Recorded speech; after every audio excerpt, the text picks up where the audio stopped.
လေရင်မဲကတေဆုံးနေတာနှစ်ပေါင်းများစွာကြာနေပြီဒါပေမဲ့သူမကတော့တာဝန်ချေချေနဲ့ဆက်ပြီးအလုံးလုံးနေတော့ပဲဒီလေရင်ကတူးဆန်းတဲ့လေရင်တစ်စင်းပေါ့အဲ့ပေါ်တက်သွားတဲ့လူတိုင်းဘရောမှပြန်မလာတော့ဘူးဒေစီကလေရင်ကန်တဲ့ကိုလိုင်းလျှောက်သွားတော့သူမရဲ့နောက်မှာသွေးဆွဲနေတဲ့ခြေရနဲ့ချမ်းမြေပေါ်မှာပေါ်လာတယ်ဒီမြင်ကွင်းကိုကောင်မလေးတယောက်နဲ့ဘုန်းကြီးတစ်ပါးကမြင်သွားတယ်သူတို့ကြောက်လုံးလို့စကားတော့မပြောနိုင်ဘူးဘုန်းကြီးကကြောက်နဲ့မျက်လုံးကိုမှိတ်ပြီးဆူတောင်းစာတွေညွှန်နေလိုက်တယ်ဒါပေမဲ့သူတို့မသိလိုက်တာကဒီတက်ကိုကြောက်စရာကောင်းတဲ့အရာတွေလေရင်ပေါ်မှာစောက်ဖြစ်နေပြီဆိုတာပဲ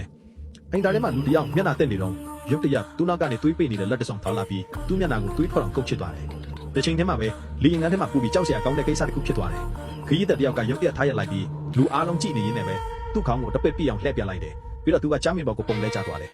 လူအားလုံးကသူတေးပြီးလို့ထင်နေကြတာဒါပေမဲ့တကယ်တမ်းကျတော့သူကတတိမေ့သွားတာပဲဖြစ်ပြီးလဲဘင်းတော့ဘာမှမဖြစ်ဘူးဆိုတာကိုသူတို့သိလိုက်ရတယ်တွဲဖတ်လေရင်မှုကကုံတင်ခန်းထဲမှာတခုခုပုံမှန်မဟုတ်တာကိုတတိထားမိလိုက်တယ်သူသွားစစ်ဆေးကြည့်လိုက်တဲ့အခါမှာတော့မူလကတန်ရှင်းတက်ရနေတဲ့ကုံတင်ကန်းတစ်ခုလုံးတန်ကြီးတွေတက်နေတာကိုတွေ့လိုက်ရတယ်သူလေရင်ခန်းတဲ့ကိုပြန်ရောက်လာတဲ့အခါမှာတော့သူ့ခန္ဓာကိုယ်ကတဖြည်းဖြည်းနဲ့ပျောက်ကွယ်သွားပါလိမ့်ရောရုတ်တရက်လေရင်ကဖိအားကျသွားပြီးခရီးသည်တွေအားလုံးယူကြောင်ကြောင်ဖြစ်ကုန်ကြတယ်သူတို့ရဲ့ခန္ဓာကိုယ်တွေကလင်လိုက်ကောက်လိုက်ဖြစ်နေပြီးလေရင်ကလည်းအတန်အကျယ်မြည်လာတယ်